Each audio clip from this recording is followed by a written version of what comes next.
Assalamualaikum warahmatullahi wabarakatuh. Saya Rifka Silima Mufliha dengan NIM 192231051 dari kelas Gizi 5A akan mempresentasikan hasil analisis kecukupan gizi individu dan kelompok menggunakan metode 24 Hour Food Recall dari mata kuliah Survei Konsumsi Pangan Praktikum. Penilaian pola konsumsi pangan jangka pendek menggunakan metode 24 Hour Food Recall banyak digunakan karena metodenya relatif sederhana, tapi memiliki terbatasan karena bergantung kepada ingatan. Nah, pada praktikum ini, 24 Hour Food Recall itu dilakukan untuk menilai pola konsumsi pangan pada mahasiswa baik individu maupun kelompok. Rumusan masalah dari praktikum ini yaitu bagaimana gambaran asupan energi, zat gizi makro dan zat gizi mikro dari mahasiswa baik pada weekend maupun weekday.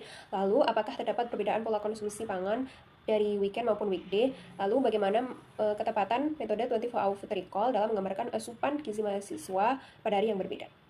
Adapun tujuan dari praktikum ini yaitu untuk mendeskripsikan asupan energi, zat gizi makro, dan zat gizi mikro dari mahasiswa baik pada weekend maupun weekday, lalu menganalisis perbedaan pola konsumsi pangan dari weekend dan weekday, lalu menilai atau mengevaluasi penggunaan metode 24 Hour Food Recall dalam menilai variasi asupan gizi mahasiswa.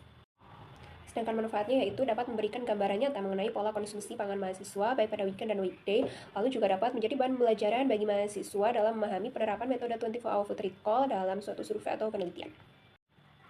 Berikut adalah data recall hari pertama yaitu weekend, dan selanjutnya adalah data recall hari kedua yaitu weekday.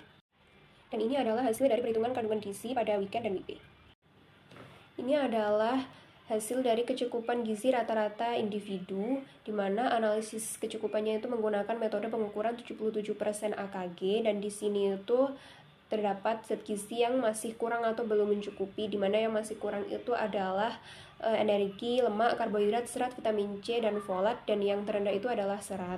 Dan pada weekend atau hari pertama itu masih terdapat zat gizi yang cukup, tapi masih juga terdapat zat gizi yang kurang atau belum mencukupi, dan yang terendah itu masih serat juga. Dan adapun pada weekday atau hari kedua itu semua zat gizinya itu belum mencukupi atau semua itu masih kurang, dan yang terendah itu juga masih sama yaitu serat, dan yang tertinggi itu air.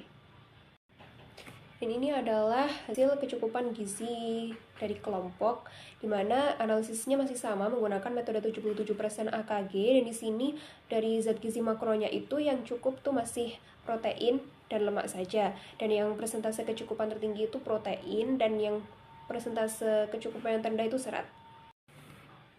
Adapun zat gizi mikro yang cukup di sini itu masih zat besi dan vitamin A saja, di mana persentase kecukupan tertinggi itu vitamin A dan persentase kecukupan yang terendah itu adalah folat.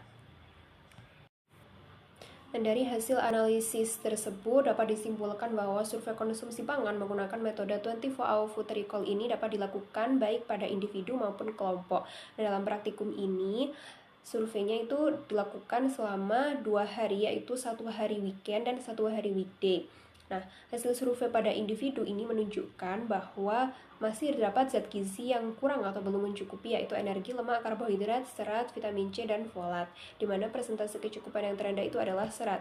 Dan analisis pada weekend dan weekday menunjukkan bahwa terdapat variasi antara kedua hari berbeda tersebut, di mana pada weekend asupan gizinya itu masih cenderung lebih terpenuhi atau tercukupi daripada waktu weekday.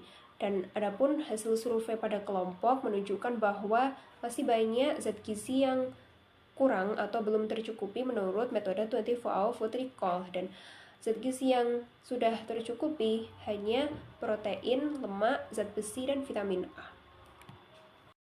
Saran yang dapat saya sampaikan yaitu metode pengukuran menggunakan 24 Hour Food Recall ini dapat dilakukan penambahan repetisi sehingga tidak hanya 2 hari saja, bisa dilakukan 3 hari, 4 hari, atau bahkan lebih supaya hasil yang didapatkan itu lebih representatif.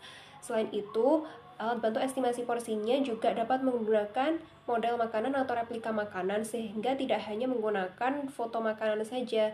Jadi estimasi porsinya itu bisa lebih akurat. Selain itu, dalam sebuah survei atau penelitian juga dapat dikombinasikan dengan metode lain, misalnya FFQ atau WFA, agar meningkatkan akurasi dan validitas dari hasil survei tersebut.